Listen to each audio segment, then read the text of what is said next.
Hey, everyone. Welcome back to the channel. I hope you're all having a great day or evening. In today's story, Opie found out his wife cheated on him after he found out from his neighbor that an unusual car had been coming by his house and parking there. It was then discovered that his wife had been having her affair partner come over while he was gone.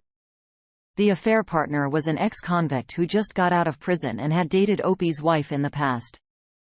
Thanks to the neighbor's help, he was able to confront both of them by catching them in the act. Now let's get into today's story to find out what happened last year. I did the hardest thing I could do, and that was divorcing my wife.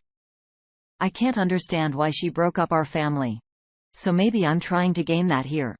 I know my friends would say to just get over it, but it makes my head spin. Sometimes my wife was messing around with her ex, even though she was better off by leaving him. I met my wife on the bus going to work 7 years ago. She got on the bus 3 stops after me, and I would always stare at her. There were a few pretty girls that would get on the bus, but she was my favorite. One day, the bus driver had hopped out of the bus to go into a convenience store, and we just looked at each other and laughed. We talked about how weird that was, and we talked ever since. While we were riding the bus and talking, she would bring up her boyfriend Keith and always complain about him. She would always catch him cheating with the mother of his child, and he would deny it. His son's mother didn't like her, so they never really got along, and it would cause them to always be separated. I really cared about her, so I would tell her to leave since he was a clown, but she would still stay. I didn't know how to get her out of the dumb love triangle. She was in. All that changed when my father gave me his SUV when he upgraded his car with no charge. This was great, and one of the first things I wanted to do was pick her up from the bus stop. When I got the car, I started picking her up and taking her to work, something her ex didn't do. Even though she got to work earlier, she was happy, and then I started taking her to other places just to hang out. We had so much in common, especially since she had family that lived in Guyana where I grew up. After a while, I decided to shoot my shot and told her how I felt and that she should leave her boyfriend. She tried to give me a bunch of excuses but failed to give me a good reason to stay with him. A few days later, she called me and told me she wanted to hang out for the weekend. When I picked her up, she told me she was done with him and his situation with his child's mother. After that, we were officially dating. We dated for about 3 years before we got married. She was definitely happy to be in a relationship with me and bragged to her friends about how great I was. This made me feel good, and I thought we seemed like those funny TikTok couples. She started talking about marriage, and I proposed soon after that. We were so in bliss after I proposed that she actually got pregnant before getting married. After getting married, we had 2 daughters and a nice home to live in. There was very little for me to complain about at the time. We were the typical family running around after our daughters, who were 5 and 3 years old and going to work. I always treated her right, and I tried to balance being a good father and husband. She would do the same, although it was a challenge because our daughters were definitely a handful. One day, my cousin Anthony canceled on me because his mom was getting out of the hospital since he was picking her up. I decided to take my wife's car to finally get her check engine light taken care of. After walking out of the shop, I opened up her glove compartment to put the paperwork inside for later. When I opened it up, a bunch of crap fell out and I had to pick it up while I was cleaning it up. I found a pretty recent picture of her with her ex-boyfriend, Keith. The picture surprised me because it was a picture of him locked up somewhere. In the picture with him was my wife and his sister, Nadine. This surprised me because I never heard about her visiting him while he was locked up. I didn't even know he was locked up. He got a little heavier. His dreads were longer and he was wearing glasses he didn't need, but it was definitely him. After cleaning up the mess, I drove home with a bunch of crap on my mind. I couldn't understand why she was going to meet him while he was locked up and why I wasn't told about this. It gave me a sinking suspicion about this, especially since it was so hard to get her to leave the love triangle situation she was in. When I got home, my wife was watching TV and went straight to the computer. I did a deep dive and I found out more about the situation. I knew I wasn't going to find anything on her social media. So I checked his sister, Nadine's page. I found out he's been out for 3 years. Thanks to the pics.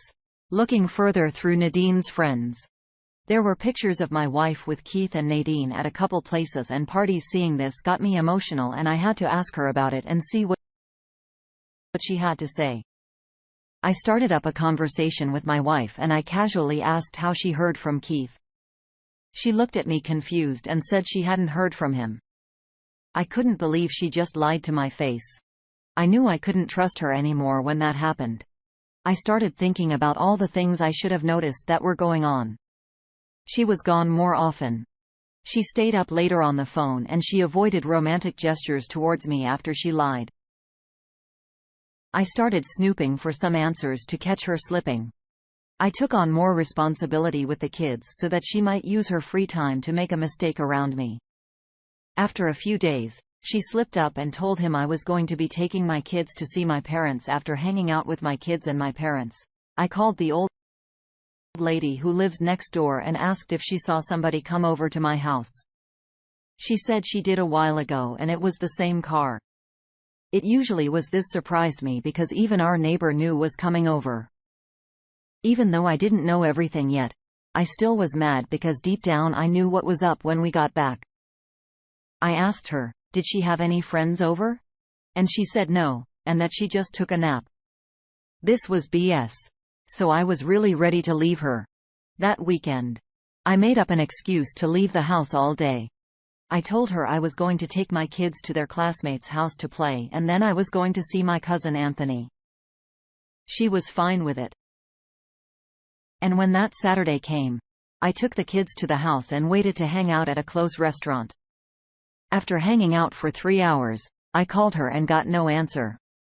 I called one more time and she still didn't answer. And that wasn't normal for her. After that, I drove onto my street and parked at the end of it. Walking back to the house, his car was there and I got mad but still held it together. We lived in a ranch-style house, so I couldn't go through the front because we didn't have an upstairs to sneak in. This meant I had to go in through the back where our kitchen was going in.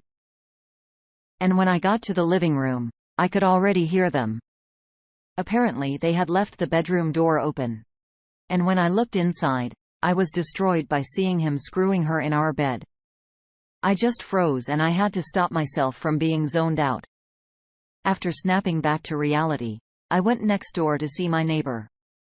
So when I confronted her, I had a real witness to everything. After knocking on the door, her son opened the door, which was actually better. He asked me how I was doing and I asked him if he could help me with something in the house. He asked me what it was. And I said, I just really need him to keep his eye on something for me. He said, okay, and to give him a while because he was tending to his kids. After that, I went back to my house and had to wait for about 15 minutes for him to come over. This was hard to do because I had to see and hear him banging my wife while holding up for him. When he finally came in, I told him to wait in the living room and I walked in and confronted them both. It was a real mess. And when we started shouting, our neighbor's son came in to see what was going on. When he came in, Keith thought we were going to jump him. So we hopped out the window, half-dressed, and my wife was embarrassed because she had nothing on but her socks. After shouting, I wanted a divorce, she yelled back at me, "F you," and we just went back to my neighbor's house. I thanked him for having my back and apologized that I didn't tell him what was going on. I told him I didn't think he would come over if I told him, and he laughed and said I was right. He said he only intended to bring his kids over to see their grandmother. Not all this. When night came, I left for my cousin's house to be with him and his girlfriend. While driving there, my wife called me to curse me out. I told her I did everything for her and she disrespected me in the worst way.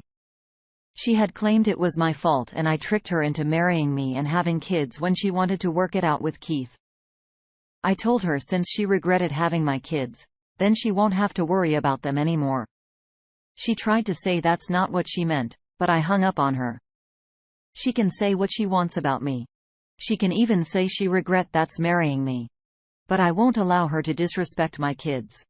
When I got to my cousin's house, I told him everything, and him and his girlfriend never left my side even through the divorce. I think it brought us even closer through the divorce. I ended up getting screwed over hard because not only did I have to pay alimony and child support, but she got the kids too afterwards. She called me and tried to apologize for what she had said about the kids. She said she loves our daughters and doesn't regret having them. And I asked, was her love the reason she destroyed our family? She said she didn't mean to do it. But everything changed when she ran into Keith's sister, Nadine. She said she ran into her while at lunch from her job and they started to catch up. She then asked Nadine about Keith and Nadine said he had gotten locked up. Apparently, he got stopped on a DUI, and when the cops searched the car, they found marijuana on him and his friends. Plus they found out the police were already looking for him. So he ended up getting brought in after hearing this. My wife felt bad and Nadine asked her if she could help support him while he was in jail. And she agreed. After he made parole, he reconnected with her and apologized for how he treated her. And after reconnecting, the affair started for about 2 years. I knew he meant none of it. And recently I heard I was right. A friend of mine told me he ran into a friend of hers and recognized him from hanging with me and my cousin. She asked him how I was and he said I was good when he asked her how my ex was. She shook her head and told him she should have just stayed with me. Apparently he was still messing around with his son's mother. So Keith was banging them both. Hearing this just made me roll my eyes and I changed the subject. I tried to save her from this stupid love triangle, but she's still falling for the BS. It's clear he was always a clown. But after seeing what I saw, she liked being treated like another dude's side piece. She just can't seem to understand. He's not going to let go of his child's mother. If you hear a girl you like talk about her ex all the time, you better run for the hills. Wow, Pete, I'm glad to hear that you got out of that train wreck situation. I have to be honest. I kind of chuckled when reading the end of your story. Reason being is that your wife seemed so delusional and caught up on her ex that it's surreal. It reminds me of how whenever you fetch a dog a bone, that dog will keep chasing after that bone, no matter where you throw it.